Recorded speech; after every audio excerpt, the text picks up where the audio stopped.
mettre sur le pied et dans un état de droit, il y a une justice indépendante. Seigneur, nous sommes fatigués des voleurs. Nous sommes fatigués de ceux qui s'enrichissent. Nous sommes fatigués de ceux qui ne voient que leurs intérêts.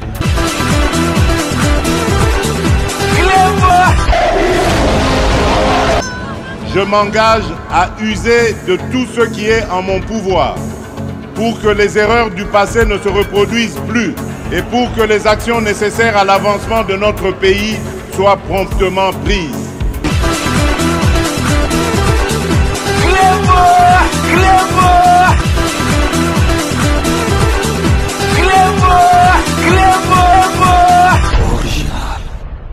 Salut et bienvenue sur Club Original. Merci de votre fidélité. 5 minutes avec César Ngadi. Tout le monde est d'accord et il en restera ainsi pendant très longtemps. 5 minutes à l'élo, ils allaient édition spéciale autour de Sabino briefing, boyebi, ils allaient initiative. Il y a ministre, il y a communication Patrick Mouyaya, donc ils allaient genre il y a redevabilité, donc batonio surtout bazana ba poste moko régalien ce que sengeli o ko pesa explication na bana ya mboka aux questions oyo ezali vraiment filtré au répondre pour nous repérer ça éclaircissement bakobenga yo okoya wana en tout cas donc système auto sepela na omingi mais ngai n'insiste parce que il est en français na lingaka ke basala yango donc traduction directe na lingala pour vraiment population nyo surtout ba yoka yango na ndenge esengeli bayoka donc lelo tokolaka sabino donc vraiment ministre ya intérieur Jacquemain Chabani ayaki na plateau ya RTNC pour répondre à la question relative à la situation sécuritaire ya mboka nabiso. Donc si ko totiki bino bolanda ba question oyo na explication oyo epesamaki na ministre ya intérieur Jacquemain Chabani. Donc restez connectés sur Club Original pour la suite de nos programmes.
Mesdames et messieurs de la presse, bonsoir. Très heureux de vous retrouver dans le cadre de cet exercice de redevabilité, le premier depuis la nomination du gouvernement Soumino II. Et ce soir, nous commençons avec le vice-premier ministre, ministre de l'Intérieur, décentralisation et sécurité, parce que la sécurité est une des questions fondamentales sur laquelle nous travaillons. Et dans l'exercice de ce soir, nous aurons évidemment l'occasion de refaire le tour de la question avec un point, un focus sur la situation dans les deux provinces qui sont sous contrôle de forces d'occupation. Nous reviendrons notamment sur l'évolution des discussions, mais aussi, vous avez suivi avec nous les rapports qui sont sortis récemment et qui ont documenté des cas de violation massive de droits de l'homme, notamment le ciblage des certaines ethnies. Nous aurons l'occasion de revenir dessus, mais après, nous aurons aussi l'occasion, avec le vice-premier ministre, de parler de l'évolution de son programme de lutte contre la criminalité et les banditismes urbains. Il avait eu pour ce faire l'occasion de faire le tour de certaines provinces, et parce que ça reste une question cruciale, il aura l'occasion de nous dire quelques mots là-dessus, mais aussi il pourra répondre à d'autres questions qui relèvent de son secteur. Monsieur le vice-premier ministre, merci de votre disponibilité à nouveau ce soir pour qu'on puisse faire le tour de la question dans un contexte de rentrée scolaire Vous avez noté hier que la rentrée scolaire s'est plutôt déroulée dans les calmes dans toutes les provinces de la RDC. Il y a évidemment de problèmes dans des provinces sous occupation, mais c'est consécutif aux recommandations formulées à la fois par le président de la République et la première ministre de maintenir un cadre de dialogue social avec les différents corps sociaux. C'est aussi donc l'occasion de remercier tous les partenaires avec lesquels nous travaillons dans les secteurs de l'éducation.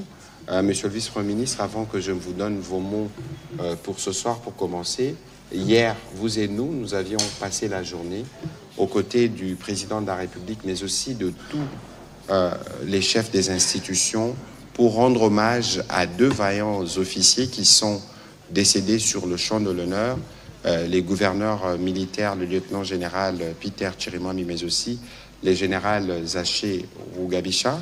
Nous étions au Palais du Peuple, puis au cimetière pour voir de quelle manière la République remercie ceux qui décident de se sacrifier pour eux. On peut regarder ces images et puis évidemment on prendra une réaction du vice-premier ministre à ce sujet qui a été l'autorité directe du gouverneur militaire avec lequel il a travaillé, et nous espérons que tous ceux qui ont suivi la cérémonie d'hier voient quelle est la place que la République réserve pour ceux qui choisissent de la défendre jusqu'au bout et pour ceux qui choisissent, en tout cas comme nous, de rester mobilisés, vous sûrement aussi, contre cette agression que nous subissons dans l'Est de la RDC. Monsieur le vice-premier ministre, le gouverneur Peter Chirimwami, vous avez eu l'occasion de travailler avec lui.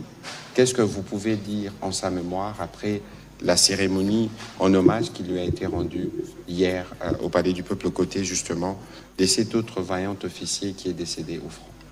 D'abord, bonsoir et merci de l'opportunité, de l'invitation que vous m'avez faite ce soir pour être parmi vous et pouvoir communiquer avec les téléspectateurs de la RTNC à travers toute la République démocratique du Congo. Hier, c'était une journée remplie d'émotions. D'émotions parce que nous avons honoré 2 vaillants généraux, vaillants fils de la République démocratique du Congo qui ont donné de leur vie jusqu'au sacrifice suprême pour la défense de la République face à cette agression barbare d'une armée étrangère accompagnée de ses supplétifs qui ont décidé de semer le malheur et le désastre sur le territoire de nos ancêtres et qui font subir cela à nos populations. Comme vous l'avez dit, j'ai eu l'opportunité de collaborer avec le général gouverneur Chirimwami à plusieurs reprises lors de mes différentes missions dans la province du Nord Kivu à 2 titres, en tant que conseiller principal du chef de l'État au collège politique, mais aussi, et là j'avais une autorité sur lui en tant que vice-premier ministre, ministre de l'Intérieur. C'était un brave. Alors là, vraiment un brave. Et je reste convaincu que ce jour-là où il nous a quittés, c'est sa bravoure et sa volonté de défendre notre peuple, de défendre notre territoire, sa volonté de réduire l'influence des ennemis qui l'a exposé à cette situation-là. Il a pris son courage, il est allé au-devant du front. J'étais en communication avec lui, je crois, une ou 2 heures avant ce triste événement, lorsqu'il avançait vers Saké, et très confiant que avec son leadership, il allait encourager ses hommes et ses troupes à aller de l'avant, à défendre la ville de Goma, parce que les menaces devenaient de plus en plus fortes sur cette ville-là, et il était encourageant. Et il me rassurait même qu'ils sont en train de tenir bon, et quelques heures après, on a appris qu'il avait été touché, il fallait l'évacuer. Et aujourd'hui, la République a décidé de les honorer, lui et son compagnon qui est décédé, lui, dans le territoire de Calais, dans pratiquement les mêmes conditions, avec la même détermination. Et c'est dire qu'on a des vaillants officiers dans notre armée.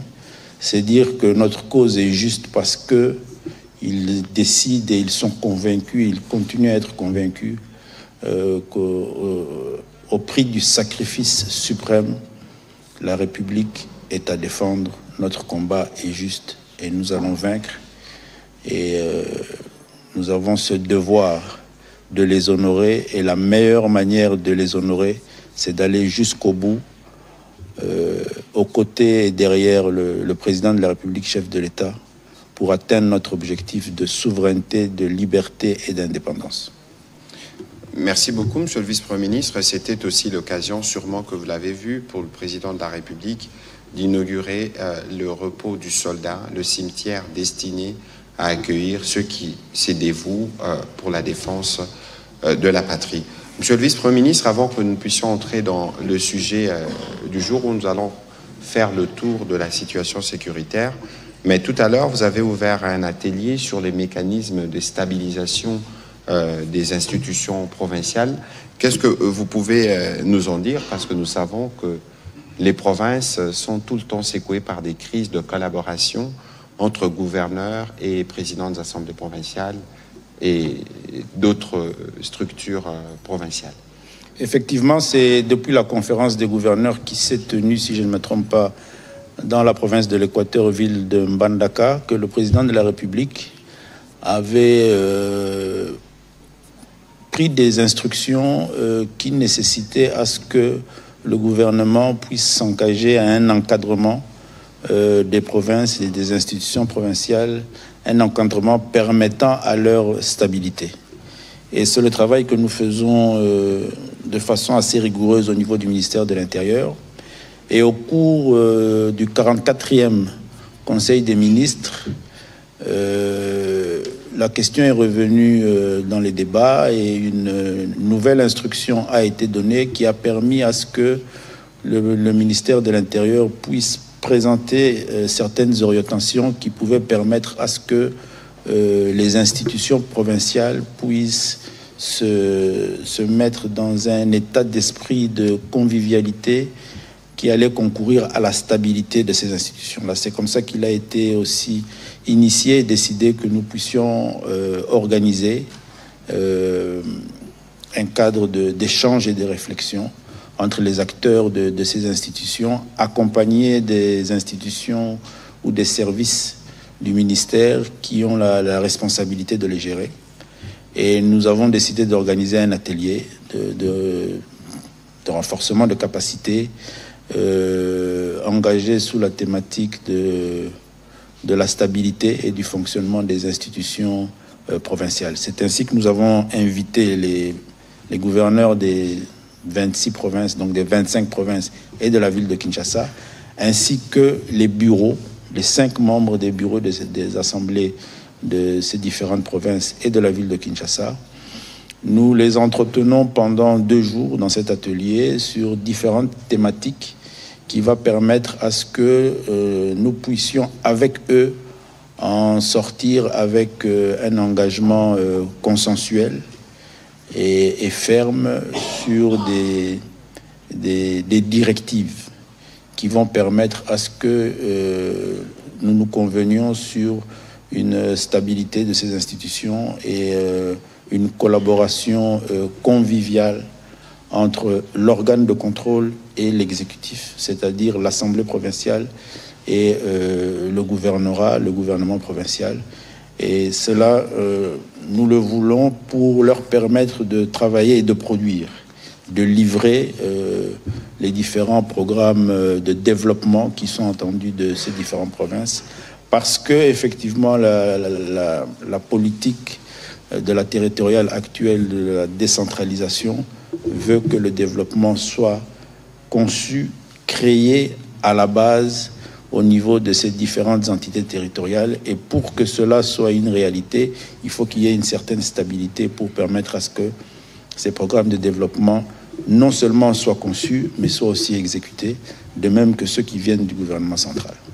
Voilà, merci beaucoup, Monsieur le Vice-Premier ministre. À présent, si vous pouvez nous brosser rapidement, plus ou moins, le tour de la situation sécuritaire dans le pays.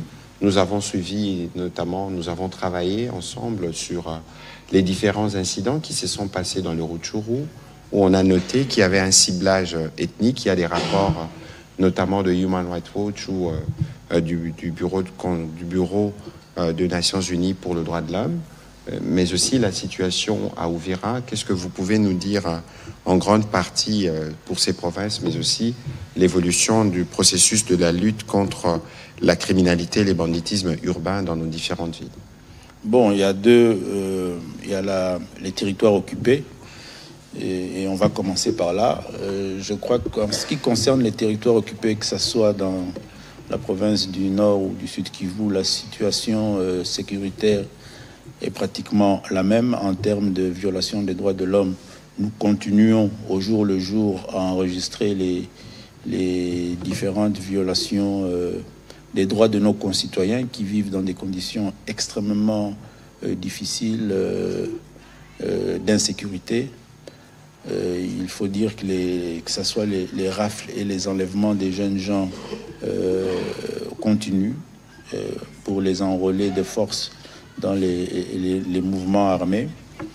Effectivement, le respect aussi, malheureusement, du principe de cessez-le-feu reste encore tout un challenge. Et à côté de cela, la mise en place de l'administration parallèle continue à se mettre en place. Nous avons vécu en début de cette semaine la rentrée scolaire. C'est l'occasion de signaler que malheureusement nos enfants qui sont sur le territoire occupé ne bénéficient pas de la gratuité de l'enseignement, ce qui aura un impact considérable sur le système éducatif national. Et le jour où la paix sera consolidée, lorsque nous allons travailler sur la restauration de l'autorité de l'État, ça fera partie aussi des questions majeures que le gouvernement devra prendre en charge. Donc, en somme, c'est cette situation que nous avons souvent relayée qui continue avec les différentes violations des droits de l'homme et les différentes menaces. Mais de l'autre côté, les processus continuent. Ici, je dois souligner que l'équipe qui représente le gouvernement de la République séjourne toujours à Doha et les travaux avec le concours de la médiation qatari se poursuivent de jour en jour.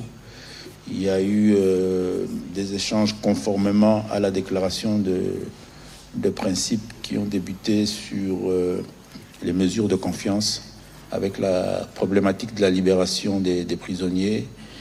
Et ils sont évolués aujourd'hui sur le deuxième point qui concerne le principe de cessez-le-feu, et les discussions continuent sur cette question-là. Alors, sur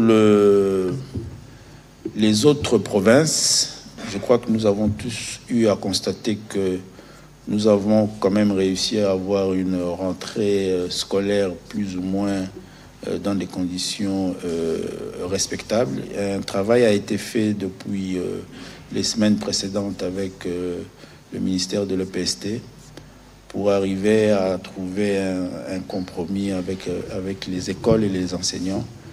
Et de notre côté, au niveau du ministère chargé de la sécurisation du territoire, nous avons aussi mis en alerte tous les différents services pour que nos enfants puissent rentrer dans des conditions sécuritaires les plus convenables possibles. Concernant la criminalité, nous continuons nos différents efforts engagés à travers le programme de lutte contre la criminalité dénommé Opération Ndobo, à travers les différentes provinces, les différents commissariats provinciaux. Mais nous avons déjà réussi à faire l'itinérance dans cette province. Dernièrement, nous étions dans la province du Kwilu, où nous avons partagé avec le commissariat provincial. C'est vrai que la criminalité reste un phénomène qui se qui persiste et qui se vit et qui est combattu chaque jour. Lorsque vous parcourez les annales de la police criminelle, en termes de répression, nous avons quand même réussi, ou la police a quand même réussi à mettre la main sur un bon nombre de leaders des différents groupes organisés dans cette criminalité, qui sont aujourd'hui entre les mains de la police et qui nous permet aussi d'avoir davantage d'éléments sur les différentes mutations de ces organisations criminelles, qui sont des organisations qui ont des stratégies de déplacement et de mutation, et qui fait que des fois il faut un suivi assez approfondi. Mais la police continue à faire ses efforts et je peux rassurer nos populations que nous sommes pleinement concentrés sur ce phénomène et que nous allons continuer à le poursuivre jusqu'à ces derniers retranchements. Voilà, merci beaucoup, Monsieur le Vice-Premier ministre, pour vos mots introductifs. Je voudrais rappeler qu'au dernier Conseil de ministres, comme de coutume, nous parlons, et d'ailleurs vous-même vous parlez régulièrement de la situation sécuritaire dans les provinces sous occupation, mais nous avions eu une intervention du ministre d'État, ministre de la Justice, qui est revenu notamment sur l'état de la justice dans ces provinces avec l'intention manifestée des occupants, de ceux qui gouvernent par crime, de vouloir s'ériger eux-mêmes en justiciers, ce qui est totalement illégal. Et si vous avez lu le compte-rendu, il y a bien des recommandations qui ont été formulées à propos, parce que ceux qui gouvernent par crime ne peuvent pas penser une seule seconde pouvoir dédoubler la justice avec une administration parallèle qui n'est dominée que par le criminel. On va commencer la série de questions avec M. Éric Izami.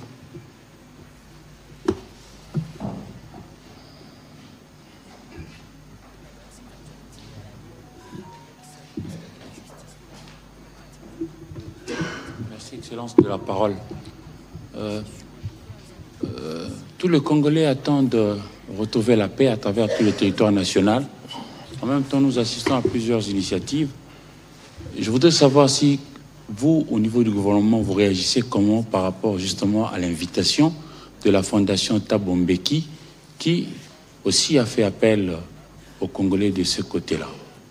C'est la première question, et particulièrement pour le vice-premier ministre, ministre en charge de l'Intérieur, sécurité, décentralisation, affaires coutumières. Boma, dans le Congo central, connaît de plus en plus de vagues qui se soulèvent par rapport à la criminalité urbaine, alors que votre gouvernement a quand même réussi à faire un certain nombre de choses au niveau de Kanyama-Kasese. L'exemple avec le général Kassongo Kabwik, avec le service national, je crois. Ça porte de fruits. Pourquoi ne pas multiplier ça au travers du territoire national? Parce qu'on dit en français, si l'oisiveté est la mère de crime, les défauts de l'esprit en est le père. Nos jeunes gens sont peut-être débordants avec leur énergie, mais il faudrait à vous, autorités du pays, de les canaliser. Merci. Voilà, sur la première question, je crois que le président de la République lui-même s'est exprimé à ces sujets. Nous avons eu, nous, l'occasion de le dire très vite. Mais si vous suivez le président de la République à l'occasion de son adresse à l'Union sacrée, il a dit, d'abord il a rappelé l'importance du processus de Washington et des Doha. Le vice-premier ministre pourra peut-être dire un mot parce qu'il est parmi ceux qui supervisent notre équipe qui est sur place.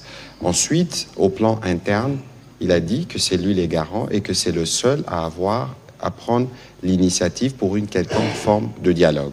Et je pense que de ces points de vue, bien au-delà de consultation nationale qu'il avait initiée, souvenez-vous de ce qu'il disait aux députés de l'Union sacrée le 22 février 2025, il était ouvert. Et je pense que dans cet ordre, il avait reçu la délégation SNC-Senko. Et si vous regardez aujourd'hui, il y a eu une grosse évolution.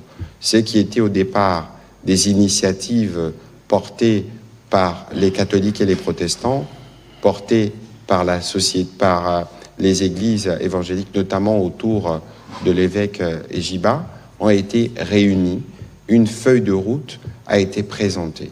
Et je pense qu'aujourd'hui, le président de la République, évidemment, le moment venu, appréciera comment ces choses-là devraient se mettre en mouvement et que l'initiative qui vient du président Mbeki, comme nous le disions, c'est inopportun et ça ne nous intéresse pas, d'autant plus que lui-même, qui veut se présenter comme celui qui veut faire discuter autour de la paix, lui-même a déjà pris fait et cause pour ce qui nous tue. Et donc, lorsqu'on s'est déjà trompé dans les diagnostics au départ, il ne faut pas attendre que cela change. C'est d'ailleurs encore plus regrettable pour le président Mbeki qui a joué des rôles de premier plan dans les crises passées en RDC. Il aurait pu avoir les reculs nécessaires pour mieux appréhender les sujets. Et donc ici, il faut considérer que nous avons Doha, nous avons Washington et nous avons Kinshasa. On est déjà assez fixe sur ces initiatives qui ont déjà montré les voies pour ne plus en rajouter. Donc voilà la précision qu'il faut apporter et que le président de la République lui-même a eu l'occasion d'être assez détaillé sur le sujet. Il faut le comprendre dans son esprit et tel qu'il l'a exprimé parce que c'est conforme à tout ce qu'il défend depuis le premier jour. Monsieur le vice-premier ministre. Oui, voilà. Je crois que sur votre première question, le ministre Mouyaya a déjà donné suffisamment de détails, c'est-à-dire que la paix, on la recherche et la paix se construit, donc elle reste un processus et un processus qui n'est pas aisé à mettre en place. Donc il faut s'y concentrer et nous, on ne va pas se disperser pour donner la paix à nos populations. On a déjà deux processus costauds, ficelés, qui se mettent en œuvre pas de façon assez aisée, donc inutile pour nous d'aller nous disperser ou nous distraire dans des initiatives qui ne donnent pas l'espoir d'une paix que le peuple congolais recherche. Concernant la criminalité à Boma, oui, il y a la problématique d'une certaine loisivité dans laquelle se retrouve une certaine catégorie de la jeunesse congolaise. Mais il faut aussi intégrer le fait que Boma se trouve dans une situation géographique qui l'expose aussi non seulement à la criminalité transfrontalière, mais aussi au phénomène de criminalité entre nos différentes villes et provinces. Lorsque vous menez ou nous menons de fortes opérations contre la criminalité dans la ville de Kinshasa, ces groupes-là dont je parlais tout à l'heure, de ces bandes organisées de criminels, ont pour stratégie de quitter la ville de Kinshasa pour échapper à la répression policière. Et elles vont dans deux directions. Soit vers la province du Congo central, soit vers le Kwilu ou le Kwango, pour échapper au service de la police. Et elles s'y installent et elles créent aussi là-bas des cycles de criminalité. Mais il y a aussi les pays frontaliers, dont principalement l'Angola.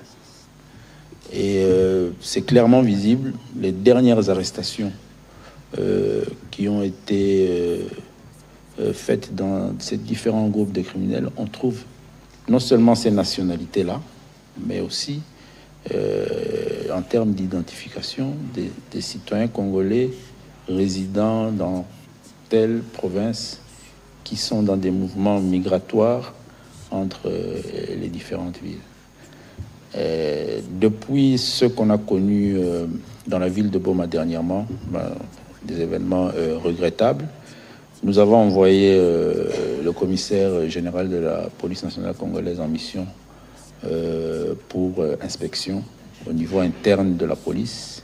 Il y séjourne jusqu'à présent, je crois qu'il va rentrer dans les 48 heures. Nous attendons son rapport pour nous permettre de prendre des dispositions aussi au niveau interne de la police, pour permettre à ce que nous puissions corriger en interne et donner aux villes de la province du Congo central un commandement plus rassurant qui va mieux sécuriser nos populations et nous éviter de nous retrouver dans les situations dans lesquelles nous sommes retrouvés ce jour-là, et permettre une meilleure répression de tous ces mouvements migratoires de la criminalité qui sévit dans la sous-région.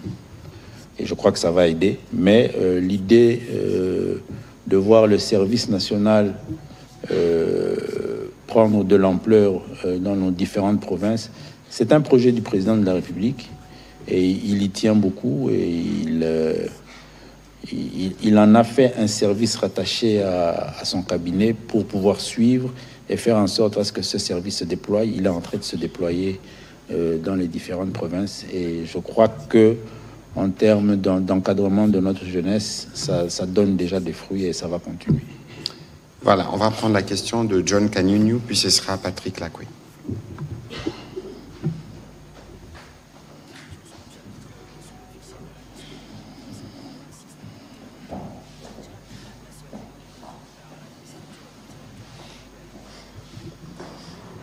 Merci, monsieur le porte-parole du gouvernement, pour la parole et félicitations d'abord pour votre reconduction. Ce n'était pas peut-être facile pour les autres.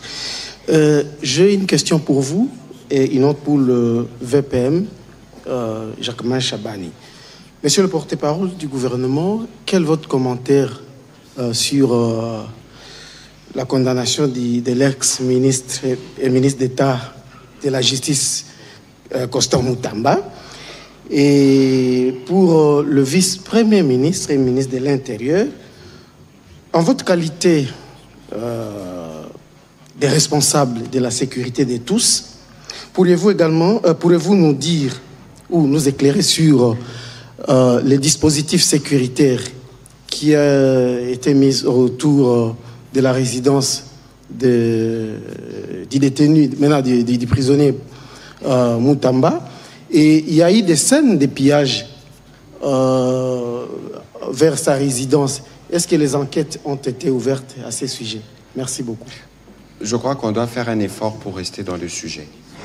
Et il n'est pas aisé, donc, pour les membres du gouvernement de commenter une décision de justice. Je pense que ce n'est pas le cadre où on peut avoir de commentaires sur ces propos. Je crois que c'est une observation générale. Nous voulons parler de la situation sécuritaire générale dans ce pays en cette période de rentrée. On ne peut pas faire de focalisation sur un cas qui est pris en charge par la justice. Voilà. On va prendre les questions de Patrick. Monsieur le vice-ministre. Oui, juste pour vous alimenter, c'est-à-dire que depuis quelques jours, vous êtes journaliste, il avait été constaté aux alentours de cette résidence, dans ce quartier, non seulement des rassemblements, des veillées, du tapage nocturne, les voisins s'en sont plaints, mais aussi l'ordre public était atteint. Et accompagné de cela, une campagne de déstabilisation. Vous êtes des médias, vous devez être peut-être même mieux renseignés que les services de déstabilisation même de la rentrée scolaire. Donc je crois que face à toutes ces menaces et tous ces dangers, vous devez aisément comprendre et expliquer que l'administration responsable de l'ordre public ne pouvait que faire son travail pour sécuriser les uns et les autres. Vous avez parlé de menaces, parce qu'il n'y a pas eu comme tel pillage, mais menaces de pillage organisées à travers cette dynamique de veillée. Et il était important que la police fasse son travail. Elle a fait son travail pour sécuriser nos populations et je crois que c'est à notre avantage à nous tous. Merci. Voilà, merci. Monsieur Patrick Lacoué. Merci beaucoup et Excellence pour la parole. Monsieur le vice-premier ministre, ministre de l'Intérieur, pouvons-nous dire que le Congo, la RDC, n'a pas encore résolu son problème d'identification? Puisque il y a quelques mois, sinon l'année dernière, il y avait le processus d'obtention de la carte d'identité qui s'est brusquement arrêté. Et aujourd'hui, vous venez de le relever, qu'il y a un problème d'identification dans le mouvement migratoire entre provinces et même avec nos pays voisins. Est-ce que ce problème peut être une fois résolu? Qu'est-ce qui bloque jusqu'à ce jour, puisqu'on ne sait pas identifier qui est congolais, qui ne l'est pas? Et dans vos mots introductifs, vous avez même soulevé le problème qu'il y a sur ce clivage ethnique, notamment les Banyamulenge qui se disent qu'ils sont marginalisés. On ne sait même pas se dire, sont-ils de Congolais? Ne sont-ils pas de Congolais? C'est ça, en fait, le problème. Merci. Et je peux m'arrêter là. Voilà, merci. Bon, parce que vous parlez d'identification, ce dont je peux vous rassurer, c'est que la République démocratique du Congo, à travers son gouvernement, est pleinement engagée dans un processus d'identification de la population. Il y a eu des initiatives sur lesquelles le ministère, à travers l'ONIP, continue à faire avancer ce projet-là. Et il faut arriver à différencier la délivrance de la carte d'identité et l'identification de nos populations. Les Congolais sont connus. Je crois que vous êtes Congolais, je suis Congolais, et nous savons que nous sommes Congolais. Donc il ne faut pas créer une confusion sur cette question-là. Nous avons plusieurs groupes ethniques et le groupe ethnique Banyamulenge est connu et est congolais. Il ne faut pas en créer une confusion. Ça, c'est la propagande de M. Kagame qui veut en faire son fonds de commerce pour sa criminalité en République démocratique du Congo. Maintenant, en termes d'identification, je peux peut-être vous informer qu'il y a un bon nombre de programmes d'identification des personnes physiques vivant sur le territoire de la République démocratique du Congo. Mais le travail que nous sommes en train de faire au niveau du gouvernement, c'est de créer un cadre de coordination de tous ces programmes, parce qu'au ministère de la Santé, par exemple, il y a une identification qui est en cours depuis un certain temps. Au ministère de l'EPST, nos élèves sont dans un processus quotidien d'identification. Et il y a des données au niveau de ce ministère-là. L'armée identifie, la police identifie, et ainsi de suite. Et nous créons cette coordination-là pour une meilleure gestion des différentes données. Et cela va faciliter l'institution légalement habilitée, l'ONIP, pour finaliser son processus de mise en place du fichier d'identification de la population, qui va amener à la délivrance des numéros d'identification qui nous concernent tout un chacun ici, et puis après à la délivrance de la carte d'identité que nous sommes en train de finaliser pour bientôt.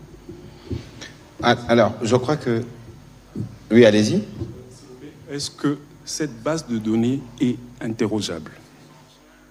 C'est-à-dire que si aujourd'hui... Interrogeable par qui? En tout cas, je sais que c'est une base de données qui est d'abord qui doit être sécurisée. Ah, oui.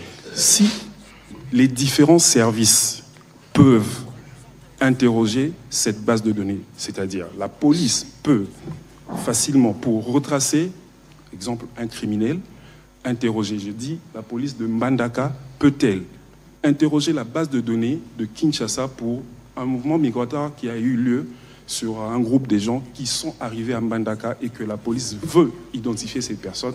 Est-ce que cette police peut interroger cette base de données et avoir les réponses? Merci. Lorsque nous avions débuté ou lancé les activités sur la lutte contre la criminalité avec l'opération Ndobossi, vous avez bon souvenir, je crois qu'il y a des archives ici. Je vous avais fait état au niveau de la police nationale congolaise d'un fichier sur la criminalité en République démocratique du Congo. Et ça, il existe. Et il est bien constitué avec des données extrêmement riches.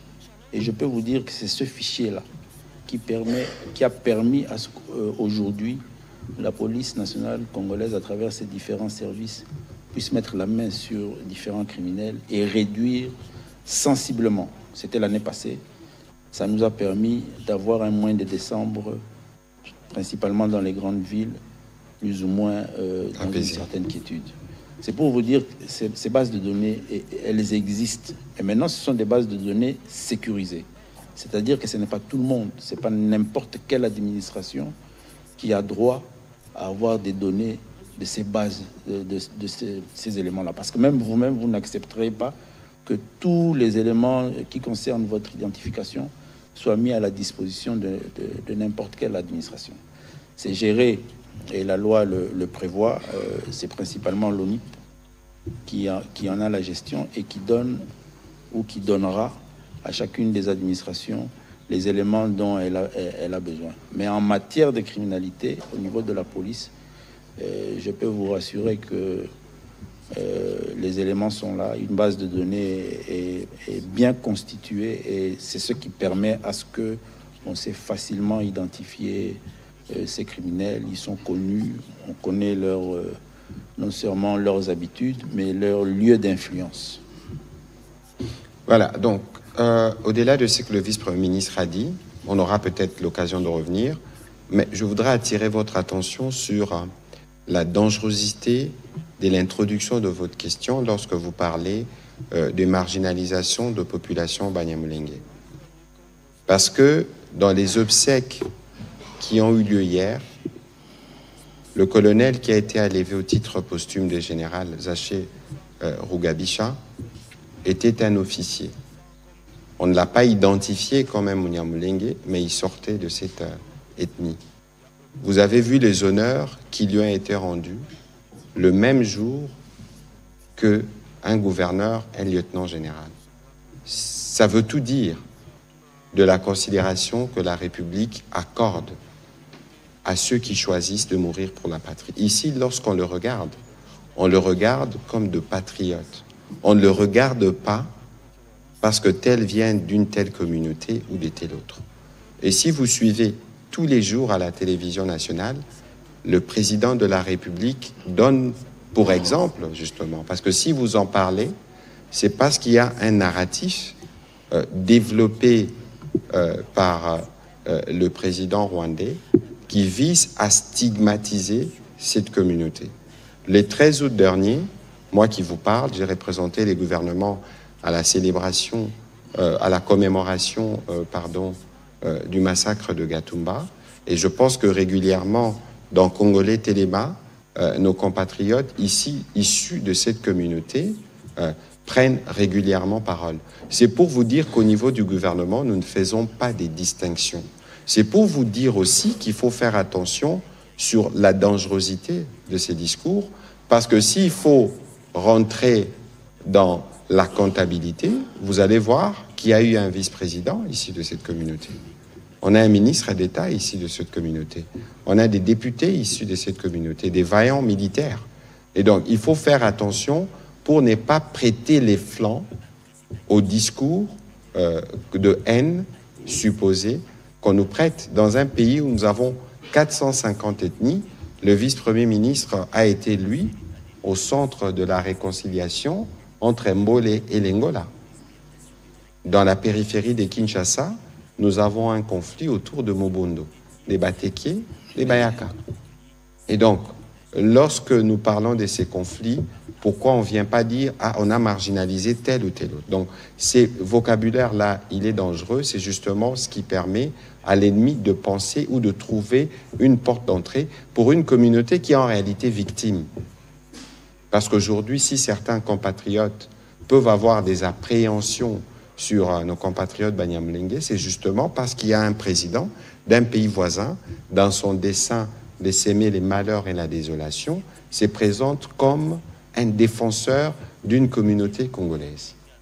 Alors, s'il faut compter toutes les communautés que nous avons dans la sous-région, on aura 9 agressions, entre guillemets, si c'est président de l'Angola, du Gabon, parce qu'il y a des Batéké là-bas aussi, ou des Bakongo avec le Congo-Brazzaville, s'évertue à se comporter comme le président rwandais. Peut-être que le VPM pourra nous dire un mot plus tard. Vous avez vu qu'il a reçu le haut-commissaire pour les réfugiés ici, parce que sur la question du discours de haine, sur la question des réfugiés, sur la question de la présence des FDLR, ce sont les 3 causes de la guerre. Et depuis le début, nous attelons à détricoter ces discours mensongers. Je pense que ces rappels étaient importants parce que vous êtes ceux qui nous accompagnent. Dans notre stratégie sur le front médiatique. Il faut bien qu'on fasse attention avec certains mots. Alors, Jacques Moulouba pour la prochaine question.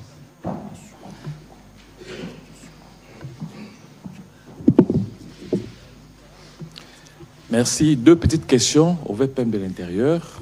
Monsieur le vice-premier ministre, le ministre de la Communication vient de l'aborder. Lutte contre la criminalité.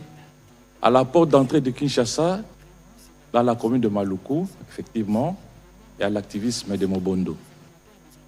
Et qui ont changé de mode opératoire maintenant. Ils sont en train de dévaliser les paisibles citoyens qui voyagent, qui sont en train de partir vers Kikwit, vers Kenge. Ils sont menacés. Alors, si on doit se rendre compte qu'il y a une grande conférence qui a été organisée pour mettre fin à ce banditisme de Mobondo, et aujourd'hui, les résultats ne sont pas probants. Alors la question est toute simple aujourd'hui. Qu'est-ce qui se passe? Pourquoi on n'arrive pas à maîtriser cette milice Mobondo définitivement? Puisque là, Kinshasa est en train peut-être de souffrir ou va souffrir dans les jours à venir. La deuxième question, c'est en rapport avec les échauffourées entre les Ouazalendo et les FRDC, dans le sud Kivu, vous avez appris.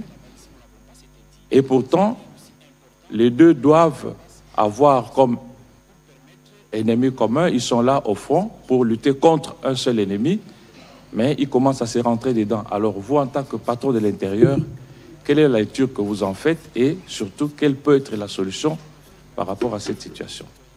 Au ministre de la Communication, je reviens sur la question du dialogue. Le chef de l'État, dans son adresse, a dit dialogue, oui, sous son initiative, mais non avec les Congolais inféodés au dictat des pays étrangers. Au même moment, à Doha, vous l'avez dit, les négociations ont lieu entre le gouvernement et le M23, qui est justement l'émanation d'un pays étranger. Alors, c'est une contradiction ou quoi, puisque ça fait débat dans la cité. Aidez-nous à avoir la bonne intelligence par rapport à ça. Il y a eu, à quel niveau il y a jonction? Est-ce qu'on peut continuer Doha? Est-ce qu'on peut arrêter? Quelle est l'intelligence par rapport à ça? D'accord, j'aurai l'occasion de revenir dessus. Monsieur le vice-premier ministre, pour les questions qui vous étaient destinées. Merci. Alors, les Mobondo, dans la partie est de la ville de Kinshasa, il y a eu une conférence il y a quelque temps sur le sujet. J'aimerais ici souligner le fait que, je l'ai dit d'ailleurs tout à l'heure concernant la guerre que nous vivons dans la partie est de la République, mais c'est aussi valable pour les conflits internes ou intercommunautaires. Et cela est clairement repris dans la politique nationale des règlements des conflits. La paix est un processus qui se construit dans le temps. Et dans ce processus de paix, il faut beaucoup plus être non seulement confiant, positif, mais savoir jouer avec le temps et ne pas se fatiguer à chaque fois qu'une difficulté apparaît à vous dans ce projet de construction de la paix. Donc, on ne se fatiguera jamais d'organiser des rencontres, des réunions, des conférences, des conciliabules pour rapprocher nos concitoyens et les rappeler au bon vivre ensemble. Les initiatives du passé sont des initiatives enrichissantes en termes d'expérience. Et le gouvernement, à travers le ministère de l'Intérieur qui a la responsabilité des gestions des populations, va poursuivre autant que possible avec un seul objectif, atteindre cette paix définitive dans nos différentes contrées. Le phénomène Mobondo est malheureusement transversal en termes de province ou d'entité territoriale. Concerne la partie est de la ville de Kinshasa. Il concerne 2 territoires dans la province du Kwilu, si je ne me trompe pas, un territoire dans la province du Kwango et aussi 2 territoires dans la province du Mai-Ndombe.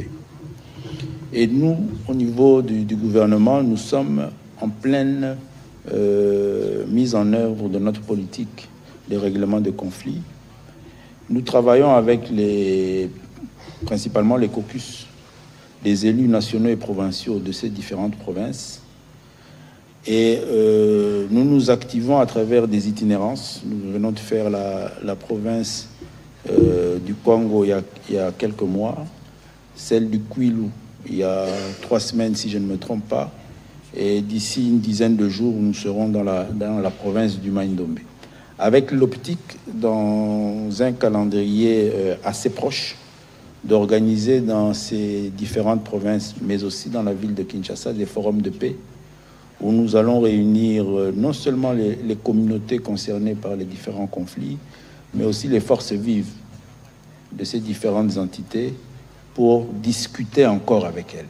Parce qu'il n'y a rien de mieux que le dialogue, comme l'a dit le président de la République dans cette dernière sortie. Il n'y a rien de mieux que le dialogue dans les sociétés organisées et civilisées. Donc nous allons organiser ces forums de paix pour discuter avec les forces vives de ces différentes entités et provinces. Ce sera des forums de paix provinciaux. Et cela, nous le faisons pendant que, actuellement, les forces de défense et de sécurité sont sur terrain en train de faire ce travail qui est le leur, de traquer ces différents groupes qui, effectivement, comme vous l'avez dit, se sont aujourd'hui transformés en coupeurs de route. Et nous avons l'avantage d'avoir eu le lancement de la campagne agricole, parce que toute cette zone-là, elles sont des zones principalement agricoles.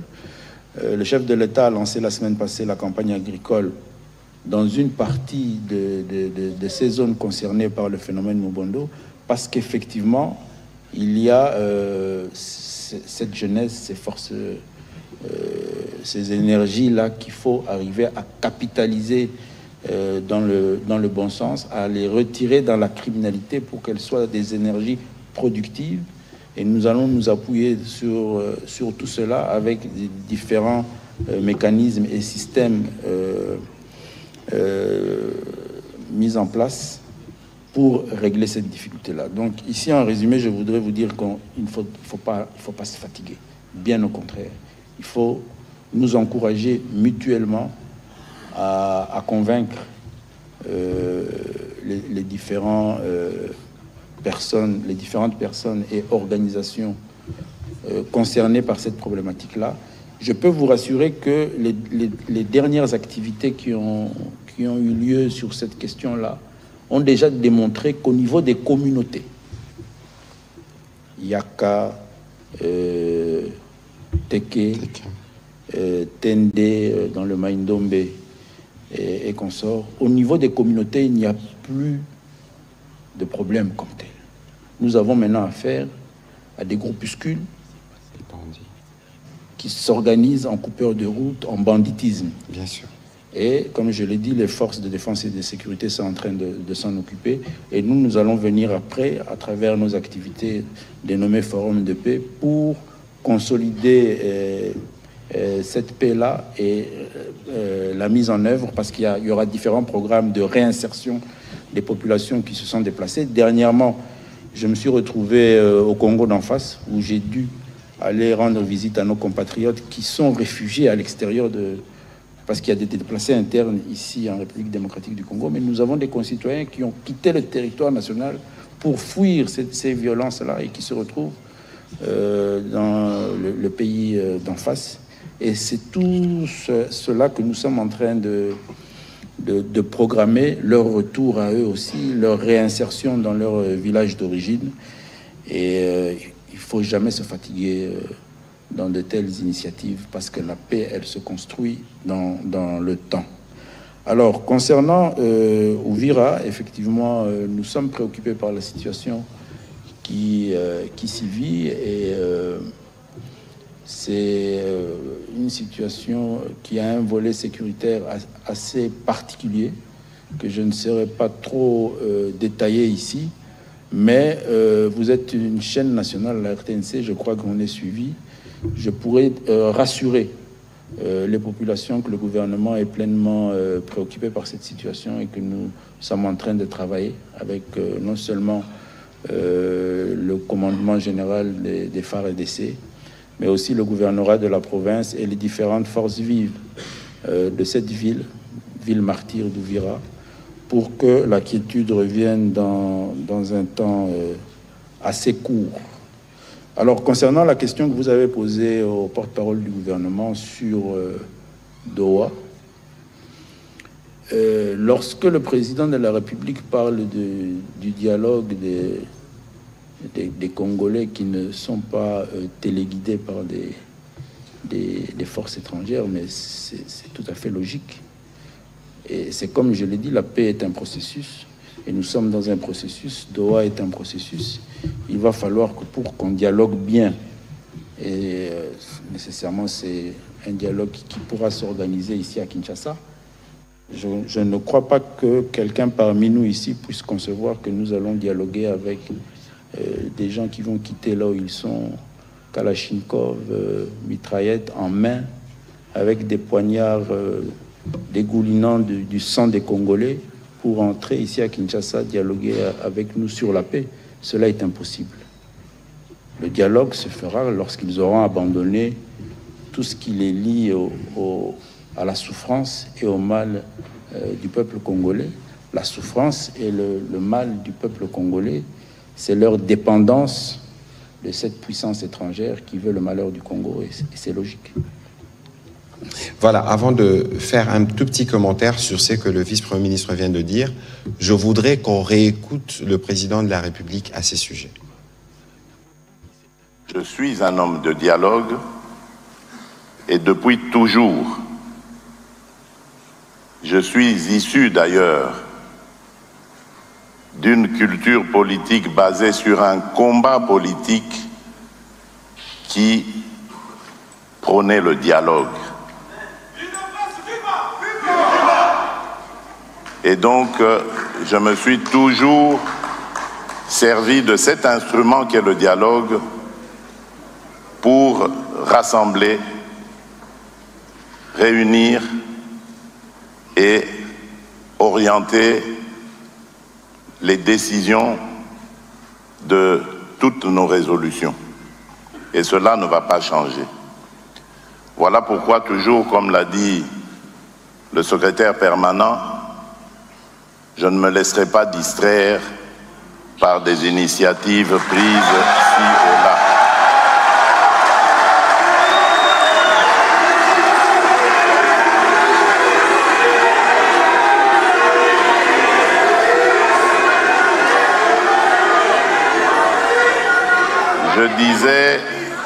Je disais que, comme vous l'a dit le secrétaire permanent, voilà pourquoi je ne me laisserai pas distraire par des initiatives de dialogue prises ci et là. Le dialogue, il est permanent et il doit l'être en République démocratique du Congo. Les Congolais n'ont pas besoin de facilitateurs pour parler entre eux.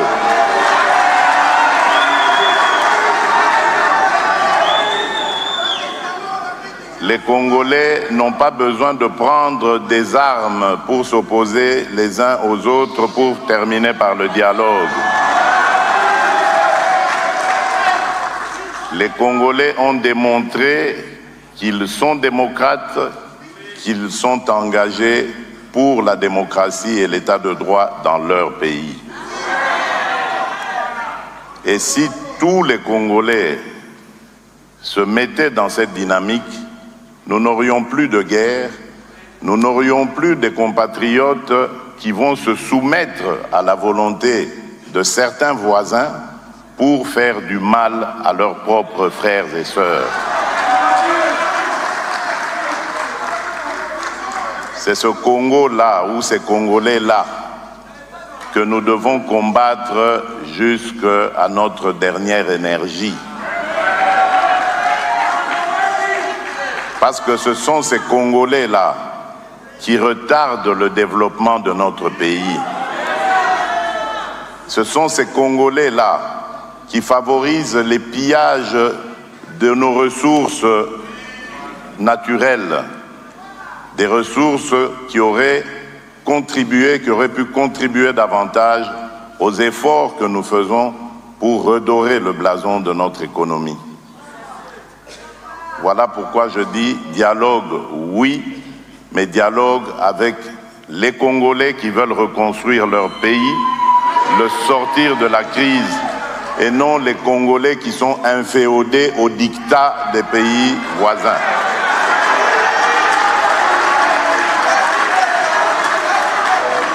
Et en tant que garant de la bonne marche de nos institutions, garant de la cohésion nationale, il n'arrivera jamais de dialogue en dehors de ma propre initiative.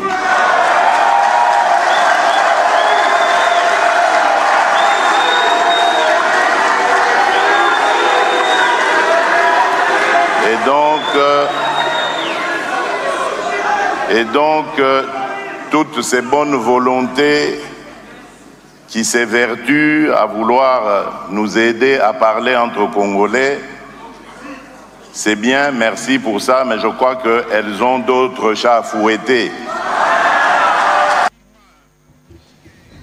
Qu'est-ce qui n'est pas clair, Jacques? Tout est clair. Je rappelle, nous avons un processus bilatéral avec le Rwanda à Washington. Il y a eu une déclaration de principe, il y a eu un accord, il y a eu une déclaration du principe dont beaucoup n'ont pas parlé sur le cadre d'intégration économique régionale. À Doha, c'est là que l'on discute avec les supplétifs qui ont les armes des pays voisins. 19 juillet, déclaration de principe, et les discussions sont en cours. Peut-être que le VPM pourra dire un mot à propos. Le dialogue, le président de la République avait reçu le prêtre en début de leur initiative. Autant il a reçu d'autres propositions, d'autres confessions religieuses. En dehors du fait que, dans ces mêmes ordres d'idées, dans cet état d'esprit qu'il a lui-même rappelé de dialogue permanent, il a rencontré l'honorable Fayulu, l'honorable Muzito. Il y a eu un comité de travail qui a été mis en place après sa réunion avec le prêtre, qui a permis d'avoir aujourd'hui une feuille de route pour prendre en charge l'autre composante, des Congolais qui n'ont pas pris les armes des étrangers. Donc tout est clair. Et ici, il faut éviter tout amalgame, toute confusion, parce qu'il y a de ceux qui cherchent la moindre occasion pour se sortir du processus. Parce qu'en réalité, tous ces processus de paix, tels qu'ils évoluent, contrarient les intérêts de ceux qui se servent des armes des étrangers pour permettre aux étrangers de profiter de nos ressources. Je compte sur vous pour une bonne communication à propos. On va prendre la dernière série de questions avec Madame Rachel Kitita, Clément Mwamba, et on terminera avec Fabrice pour une question en lingala. S'il vous plaît.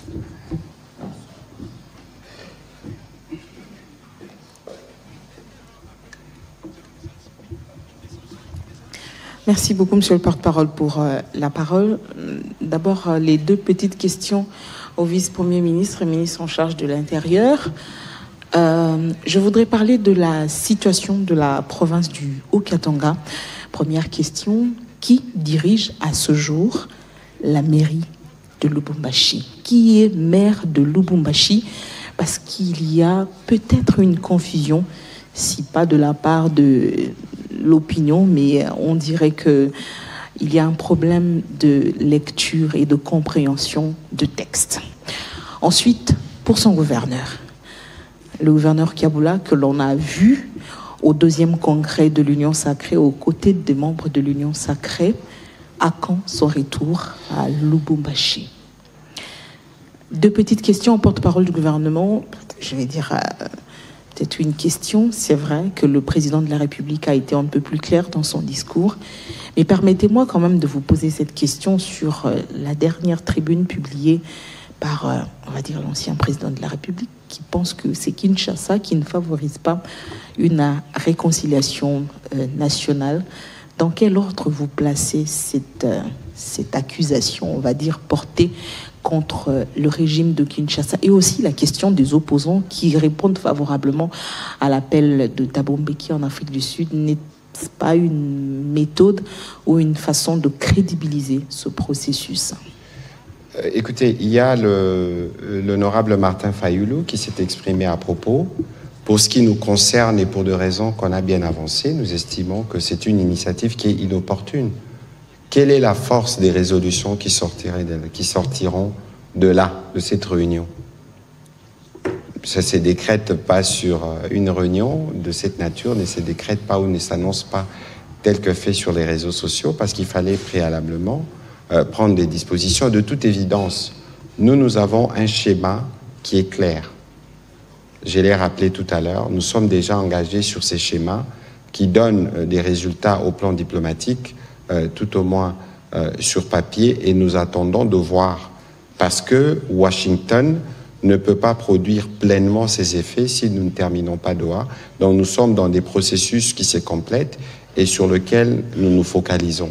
Pour ce qui concerne l'initiative du président Mbeki, on n'en accordera pas plus d'attention. De toute évidence, nous savons quelles sont ses positions, il les a exprimées publiquement.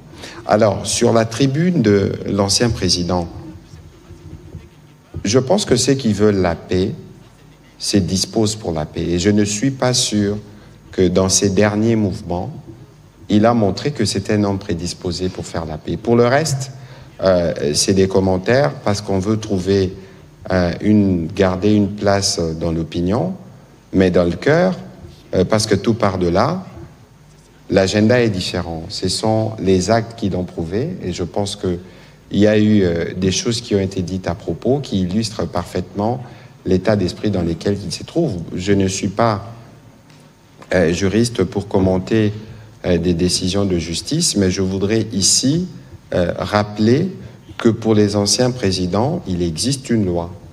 Il existe une loi qui précise des devoirs, qui précise des obligations. Vous, comme professionnels de médias, regardez cette loi, ce qu'elle dit, regardez les agissements de l'ancien président et faites-vous votre propre opinion sur la responsabilité des uns et des autres. Voilà. Monsieur le vice-premier ministre. Oui. Alors, le maire de la ville de Lubumbashi. Je devrais d'abord ici souligner que les maires des villes sont des territoriaux, des agents de la territoriale qui travaillent sous la tutelle du ministère de l'Intérieur, avec qui ils ont une relation de subordination. C'est pour ça même que, même lorsqu'ils sont nommés par ordonnance présidentielle, ils sont notifiés par le ministère de l'Intérieur, le ministre de l'Intérieur. C'est pour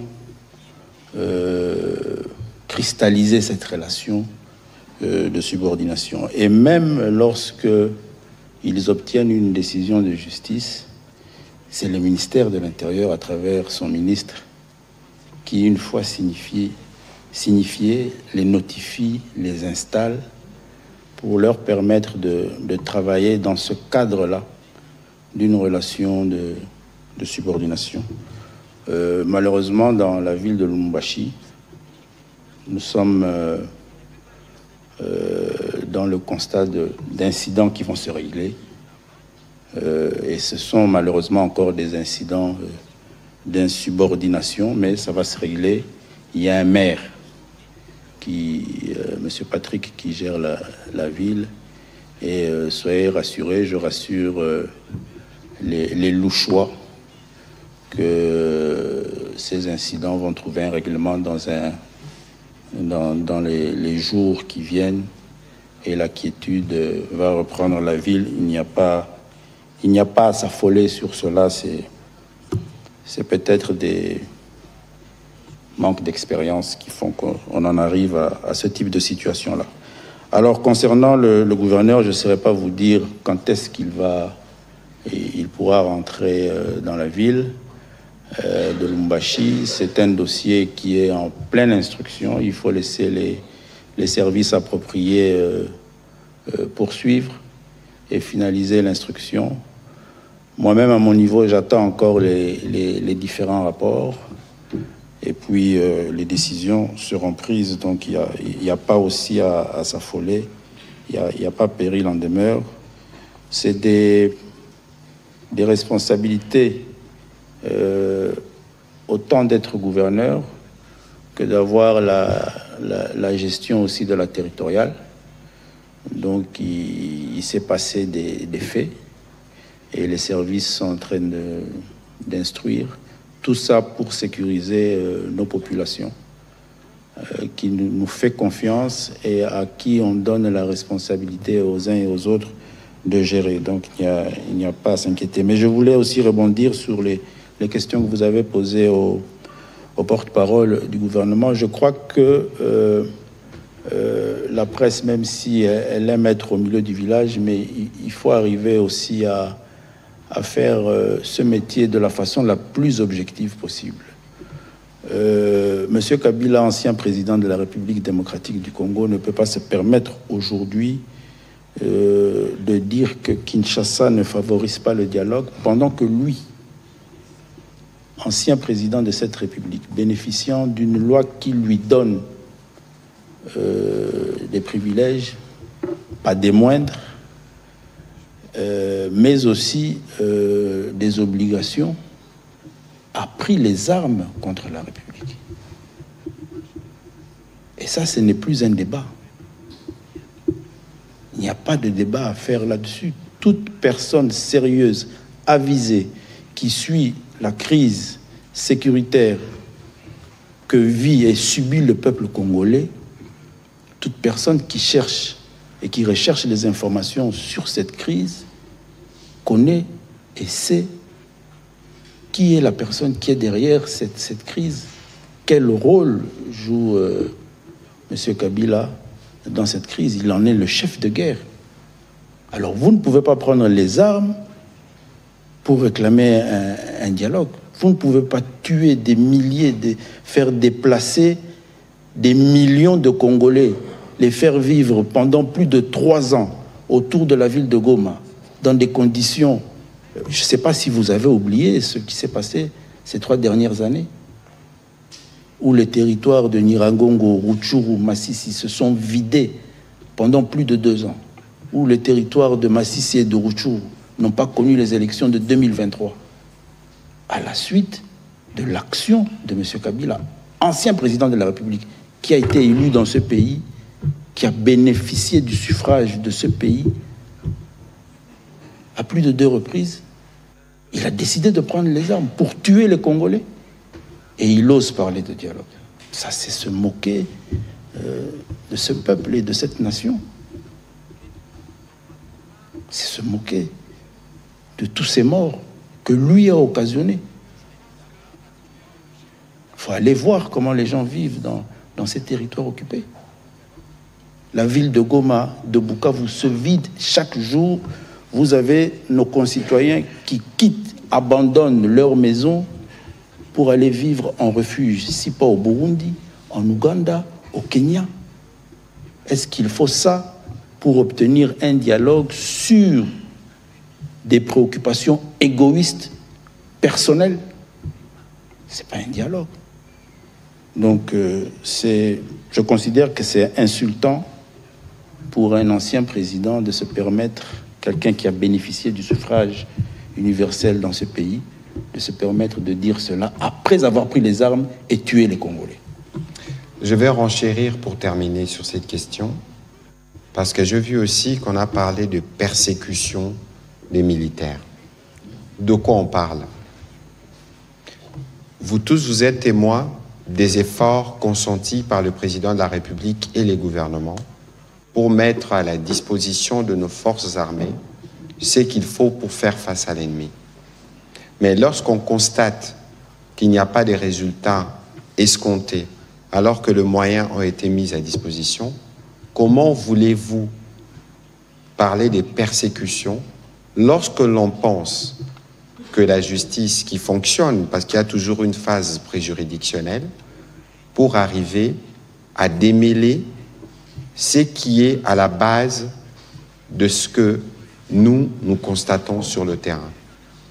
Parce qu'il y a une volonté dans la suite de ce que le VPM disait, de monter les militaires, certains, de montrer qu'on veut être solidaire, alors qu'en réalité, c'est des problèmes qui auraient pu être résolus des années durant, qui ne l'ont pas été. Et donc aujourd'hui, dans une quête des justices, parce que justement nous voulons faire de notre armée une armée reformée qui doit monter en puissance, si les fonds ont été détournés, comme beaucoup le pensent, s'il y a eu des soupçons, et que s'il y a une volonté au niveau du gouvernement de faire que la justice vienne établir les faits à charge ou à décharge de certains, cela ne doit nullement être récupéré politiquement pour servir une cause que le vice-premier ministre a si bien décrit tout à l'heure. Nous pensons que le Congo mérite mieux. Alors on va aller avec Clément Mamba et finir avec Fabrice. J'adresse mes préoccupations au VPM de l'Intérieur. Première préoccupation, dans votre introduction, vous avez annoncé que les dialogues se poursuivent à Doha. On aimerait savoir, est-ce que cette fois-ci Kinshasa est disposé à mettre en œuvre les mesures de confiance? Parce que du côté M23, on nous accuse d'être à la base du blocage. Ils sont même partis plus loin pour dire que tant qu'il y a blocage, il y aura dialogue, mais sans l'actuel chef de l'État, le président Félix Tshisekedi. Deuxième préoccupation, où en sommes-nous avec le processus de désactivation des différents sites Tata Raphaël et autres, au porte-parole du gouvernement? Où en sommes-nous avec la mise en œuvre de l'accord de Washington 2 mois après? À quand l'opération contre les FDLR, la levée des mesures défensives contre le Rwanda? Parce que lorsque nous regardons le chronogramme, plusieurs échéances tendent vers leur expiration. Donc, peut-on qualifier cet accord de mort-né? Merci. Alors, je réagirai après les réponses du vice-premier ministre. Alors, le dialogue de Doha se poursuit, ou le processus de Doha se poursuit. La médiation, il y a 2 semaines, si je ne me trompe pas, avait envoyé un draft du document de travail sur l'accord de paix.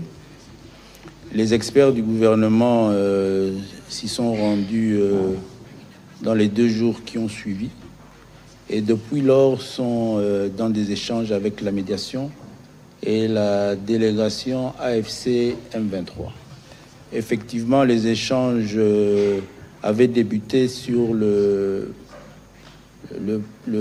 point de la déclaration des principes qui concernait les mesures de confiance sur la problématique des prisonniers. À ce sujet, je peux vous informer que déjà dans la déclaration des principes, il avait été identifié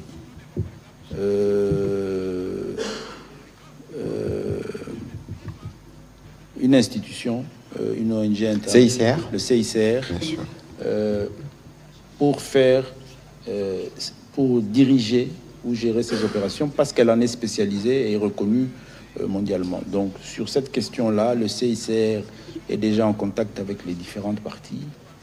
Et à son niveau aussi, en interne, des travaux sont en train d'être faits.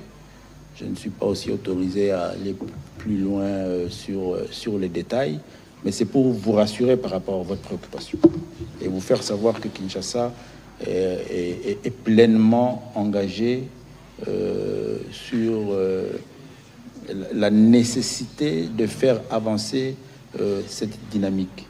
Et soyez-en convaincus, le blocage ne viendra jamais du gouvernement de la République. Bien au contraire,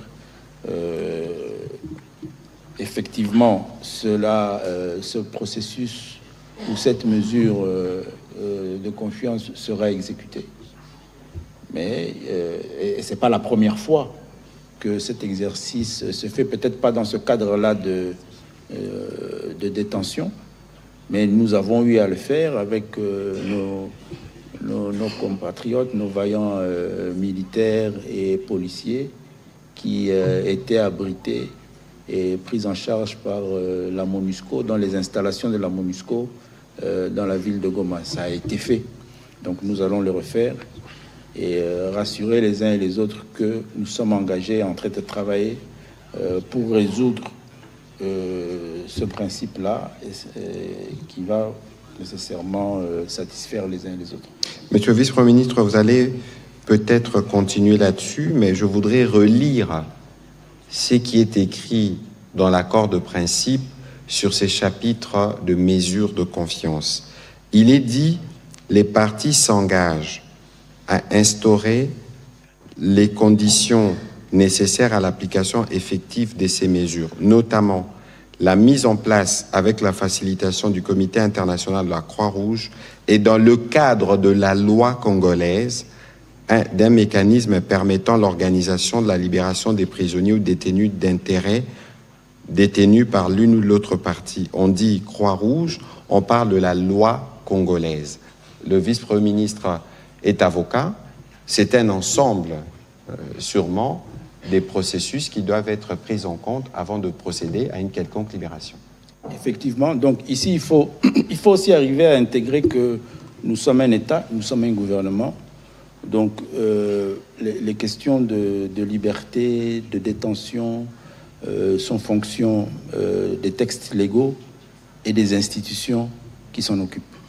Nous avons un pouvoir judiciaire et actuellement c'est un travail de fond qui est en train d'être fait par les experts de ces différentes institutions pour donner une réponse à la procédure qui va être mise en œuvre pour arriver à l'exécution de cette question. C'est peut-être facile à comprendre différemment. De l'autre côté, ils sont dans un état de rébellion. Il n'y a pas de texte, il n'y a pas d'institution. Donc peut-être que c'est un individu, c'est l'ancien président Joseph Kabila qui décide et qui dicte. C'est différent ici. Donc c'est ce qui fait que il faut donner le temps aux institutions de réagir positivement à tous ces préalables. Alors sur la question des sinistrés, ouais. C'était ça la deuxième question.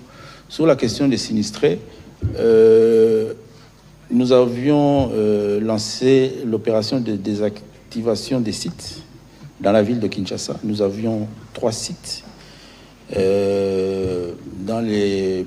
Lorsque nous programmions cette désactivation, nous avions dénombré 4300 ménages à désactiver.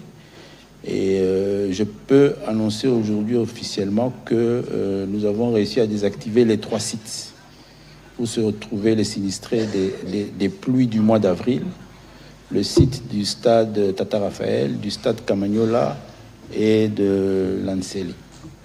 Mais aux dernières statistiques, il y a eu 5300 ménages qui ont été concernés par cette désactivation et aujourd'hui les 3 sites sont vides. Les différentes familles sont rentrées, certaines dans leur lieu d'habitation. Il y a maintenant un processus qui concerne beaucoup plus le ministère de la Santé, Urbanisme et la ville de Kinshasa sur leur réintégration dans leur milieu d'origine. Voilà, cette action, c'est la preuve que le président de la République, qui s'était personnellement déplacé et mobilisé après les conséquences de ces pluies, avait pris des engagements et ces engagements ont été honorés parce que, encore une fois, c'est les Congolais qui sont au centre de notre action. Et donc, c'est un exemple de comment la République doit répondre lorsque des compatriotes sont en danger, comme ce fut le cas du fait de cette catastrophe naturelle. Alors, à votre question sur l'accord de Washington, comme je le disais tout à l'heure, l'accord de Washington ne peut pas pleinement produire ses effets si on n'a pas fini des discussions à Doha. Alors, vous avez utilisé un terme consacré par des diplomates, je ne le suis pas. Lever des mesures de défense, ça veut dire retrait de troupes rwandaises. Même si cela n'a pas été noté comme tel, mais c'est en réalité ce que ça veut dire. Et dans ces cadres-là, il y a déjà eu des réunions. Le 30 juillet, il y a eu une réunion à Washington entre les Américains, les Congolais et les Rwandais dans le cadre du mécanisme de supervision qui est prévu dans l'accord. Parce qu'en réalité, l'accord bilatéral est signé entre nous et les Rwandais, mais les Américains ont mis en place un mécanisme de supervision. Ensuite, il y a eu, je crois, autour du 8 ou du 9 août, une réunion à Addis Abeba, la première réunion du mécanisme conjoint de vérification avec les Rwandais, où il était question de discuter, et c'est prévu dans l'accord, des mécanismes ou des règles qui vont permettre à ces mécanismes conjoints de vérification de fonctionner. Il y a eu déjà donc des réunions qui illustrent qu'il y a évidemment des pas qui sont faits vers l'application de l'accord, mais c'était un accord qui a été obtenu, on sait dans quel contexte cela a été obtenu, mais nous savons aussi que ceux qui sont en face n'ont pas toujours la volonté d'aller vers la paix, sinon on serait déjà arrivé là. Mais ici, il faut considérer que nous faisons de progrès, peut-être pas suivant le calendrier qui a été convenu, parce qu'il y a d'autres contraintes qui sont prises en compte, mais je crois que globalement, pour ce qui concerne l'accord de Washington, les rendez-vous pris de la commission de supervision, le rendez-vous pris pour le comité, les CIR, le cadre d'intégration économique régionale, ou encore la réunion de mécanisme, les premières réunions ont déjà été tenues, ce qui est la preuve que nous allons dans la bonne direction. Mais que par la suite, peut-être que le vice-premier ministre pourra rebondir dessus, mais lorsqu'on parle par exemple de retrait, mais il ne faut pas oublier que les M23, c'est une brigade de l'armée rwandaise qui combat en RDC. Donc, est-ce qu'on peut parler de retrait de troupes rwandaises, même si le ministre des Réseaux sociaux va bondir sur le sujet pour essayer de faire la démarcation, mais militairement, tous les rapports l'attestent que les M23 n'opèrent que parce qu'il y a des renseignements rwandais, parce qu'il y a des munitions qui viennent du Rwanda, parce qu'il y a des plans opérationnels qui viennent du Rwanda. Et donc, dans un processus de retrait, évidemment qu'il y aura sûrement de points d'interaction, parce qu'il s'agit en réalité de la même armée. Et donc, voilà un peu ce que je peux dire à ces propos. Les processus, il n'est pas du tout mort, il continue, et on attendra de voir ce que Doha va donner pour être sûr que sur le plan diplomatique, nous avons l'attelage qu'il faut, les accords qu'il faut, voir comment on l'implémente avec des responsables des actions qui sont bien désignés. On termine en Lingala avec Fabrice. Matondi mingi ntoma Patrick Mouyaya, Zambie, nazali na mituna mibale, na mwana mboka Jacques Chabani, wazali bongo, mondele mboka ekolo Congo démocratique. Zambie tango bandaki mosala na yo, tomonaki yo bongo kokende kofungola misala ya babilo ya la pulusu. Zambie po ba travailler na lolenge moko ya malamu. Nzokande misala yango etelema omeko limbo la biso nanu. Na mambi lina mutuna mibale ezali mbongo oyo la pulusu par roulage bazwaka bongo na balabala ekendaka na libenga ya leta tope na bapoche na bango mutuna na mwana mboka Patrick Mouyaya ozali bongo molobeli ya mbula matala ekolo Congo démocratique Zambie na bitumba lié tozalaki bongo na bafront ebele ya média, paix à justice. bofundaki bongo Rwanda kosamba kuna na likita Union africaine boni likambuli na esuki boni matoni. Merci. Nakanisi Namotuna Otuni, audience et Salamaki. Je pense qu'audience à Liboswe Salamaki na Arusha. Et je pense que l'affaire peut statuer. Torozonga na ministre à justice na Mikole Zalikoya, a Rosa na occasion ya kolimbola. Eza occasion pour nanga robeta c'était que eza te potoza na ba processus ya ba discussion pour na reluka solution que front judiciaire tobo sanyango. Parce que bao babomi Mikolo eleki na Rutshuru. Bao babomi bandeko na biso ba utukuna bango pe il faut ba répondre. Bao yo bazo continuer koboma na Bukavu, topé na Nord Kivu. Mikolo nyonso tozolande la bango. Boye bake moment à kosamba et kokoma. Donc awa, il faut pas considérer qu'on va sacrifier la justice au profit de la paix. La justice fait partie des piliers. Ceux qui tolingi tozala na kimia. En tout cas, côté wana, bozala na motema kokita tozonga wana, ministre d'État, ministre à justice, akoya kolimbo le labiso penza makasi stratégie otozanango na front judiciaire. Voilà. VPN. Oui, ndeko journaliste atuninga likambu ya ba sociat na initiative tozwa ki na ebandeli ya bozui ministère responsabilité na ministère intérieur.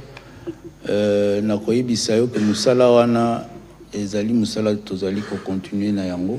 Effectivement, constate tosala ki tango to bandaki musala na ministère intérieur ezalaki que ba police na biso e bandako sala na ba condition ya musala ya malamu te.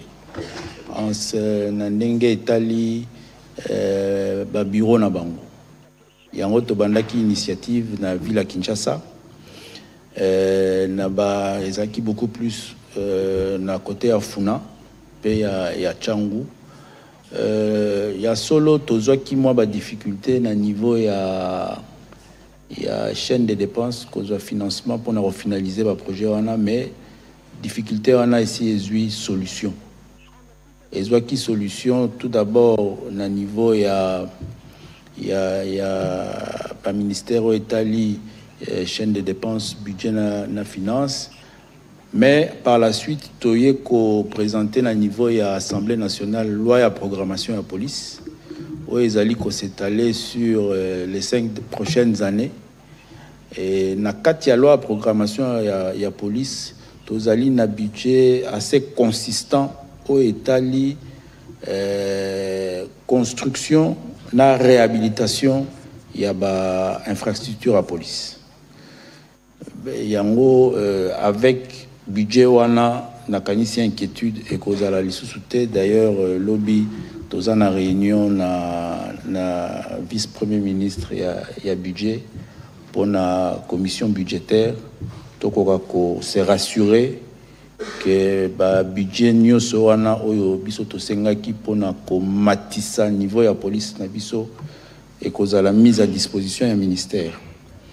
Donc, après, nakanisi bandeko ya Kinsuka, baye comme on a biso to lancé pe côté wana réhabilitation ya ba associate mususu, c'est pour dire que zali volonté ya chef de l'État pe ya gouvernement ya République na biso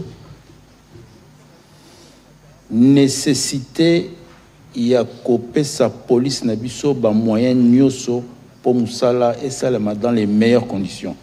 Et à la souciate, et à la mobilité na bango, et à la équipement, et à la armement. Quand la likamaba souciate même na province ya Okatanga to sito lansaki yango pe bazo sala yango d'ici pe barozwa ba souciate ya sika ya bien. Et de même que na province ya Lolaba tozo lingato bandango pe awa na Congo central. Donc c'est un programme, ezali programme munene ya gouvernement de la République oyo eko s'exécuter même si ba difficulté ezali bo rassurer ba population o ba landakabino que eko salema d'ici en tout cas maximum 2 ans au grand maximum torozana police ya sika Mais dans les mois qui viennent déjà, la population Nabiso a commune de façon assez visible changement, même il y a comportement, il y a police. Awa nalinko lobamakamo etali police Nabiso ya roulage. Bizaleli ya mabe ezali, tozali ko condamné yango. Il y a quelques mois, tout ça là qui n'a pas un séminaire, il y a capacitation, il y a agent, il y a police de roulage. Nous sommes revenus naba bizaleli ya mabe na bango ya kozwa kambongo ya ba concitoyens. Mais effectivement, ba amende, soko fouti ba amende na yo na ba condition normale ba pesi yo quittance. Yeba ke mbongo wana erokende na compte ya l'État. Ma BP ou takaipa na biso moko ba chauffeur, ba conducteur. Tolinga rokende tina suka ya procédure à contravention te. On aussi la na aw. Soko yebisi ye tosi la na aw yo po memie na complicité wana ya bizaleli ya mabe. Mais soko futi quittance na yo bongo yo kokoma na libenga ya l'État, na compte public ya l'État, et ça va produire ses fruits oyo et sengeli produire. Voilà. Voilà, merci beaucoup Monsieur le Vice-Premier ministre. C'était lent mais utile parce que c'est un peu le briefing de la rentrée où on a eu l'occasion de faire le tour des différents sujets, notamment des efforts consentis pour une rentrée scolaire apaisée, des hommages rendus à nos vaillants officiers, mais aussi survoler la situation sécuritaire générale du pays et dire un mot sur les différents processus. Tout a sûrement été dit, Monsieur le Vice-Premier ministre, sauf si vous avez un petit mot pour clôturer. Oui, je crois que dans l'ensemble, tout a été dit. C'est la semaine de la rentrée scolaire, qui était une semaine avec beaucoup d'inquiétudes. Et le plus important pour la semaine ici, c'est que nos enfants sont aujourd'hui à l'école. Tout à fait. Et la rentrée s'est passée sans incident majeur. Et c'est le plus important. Voilà, on va terminer cet exercice de redevabilité en rendant hommage. Vous avez tous suivi hier que nous, les journalistes, pas seulement, mais toute la grande communauté scientifique congolaise, avait appris la mort du prof Malembe Tamandiak, 89 ans, on m'a dit aujourd'hui, pas 88, parce qu'il avait déjà dépassé son anniversaire au mois de mars dernier. Et dans cet ordre, j'ai reçu cet après-midi les recteurs de l'IFASIC, que j'ai chargé de s'occuper d'organiser les obsèques. Évidemment, je me suis concerté avec la ministre de l'Enseignement supérieur et universitaire et recherche scientifique. Donc, les moments venus, tous ceux qui sont passés par l'ISTI, devenu IFASIC, puis UNISIC, nous devons rendre hommage à ces baobabs, à ces symboles, justement, de notre métier. Je pense que vous tous, vous aurez, le moment venu, l'occasion d'être au courant du programme. C'est l'occasion pour nous ce soir, dans le cadre de cet exercice de redevabilité sur la RTNC, dont il a été le premier rédacteur en chef, de lui rendre nos premiers hommages en attendant l'organisation des obsèques. C'est sur cette note que nous terminons l'exercice de ce soir. Bonne soirée chez vous. Merci.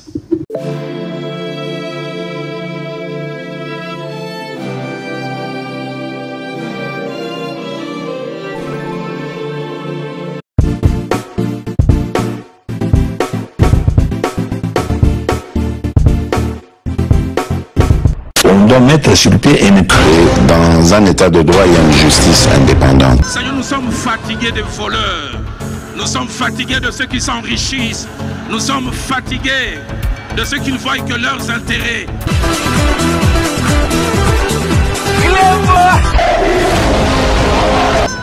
Je m'engage à user de tout ce qui est en mon pouvoir pour que les erreurs du passé ne se reproduisent plus et pour que les actions nécessaires à l'avancement de notre pays soient promptement prises. Clément!